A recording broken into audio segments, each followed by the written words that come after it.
આજરોજ તારીખ 12/7/2026 આજે સ્થળ છે એ છે યસ પ્લાઝા કોમ્પ્લેક્સ, જ્યાં અમારા લોકોનો ધંધો રોજગાર, અમારી જિંદગીભરની કમાણી, આ સિડકો કંપની, સુરત મ્યુનિસિપલ કોર્પોરેશનના ભ્રષ્ટ અધિકારીઓ અને જીએચવી કંપની જેમને સિડકોએ કોન્ટ્રાક્ટ આપેલો છે એમને હિસાબે અમારી દુકાનો ડૂબી છે. આ લોકો નાક શરમ વગરના લોકો આજે અહીંયા રસ્તો બંધ કરીને બેઠા હતા. રસ્તો પાછો ખોલાવડાવેલો છે. એ લોકોને કટકે કટકે મા બેનની ગાળો દીધી, પણ આ ભ્રષ્ટ અધિકારીઓને કંઈ પડી જ નથી. અહીંયા અત્યારે એ લોકોએ સ્લેબનું કામ ચાલુ કર્યું છે. જ્યારે અહીંયા લોકો બધા સફાઈ કરી રહ્યા છે ત્યારે એ લોકોના સ્લેબનું પાણી પાછું અમારી પ્રિમાઇસીસમાં આવે છે. હાલ ડેપ્યુટી કલેક્ટરને ફોન કરીને જાણ કરી કામ રોકાવેલું છે, પરંતુ વારંવાર અમારે વેપારીઓને રોડ ઉપર ઉતરીને ઝઘડા જ કરવાના છે.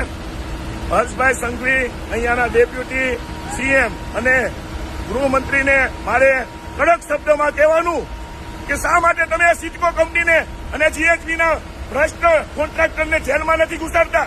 તમારા મામા માસીના છે? શા માટે તમે આવું કરો છો? અમને મારી નાખો.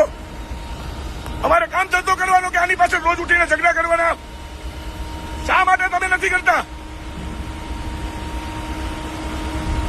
એ લોકોને આજને આજ જેલમાં ઘાલો, તો જ આ લોકોને ભાન થશે.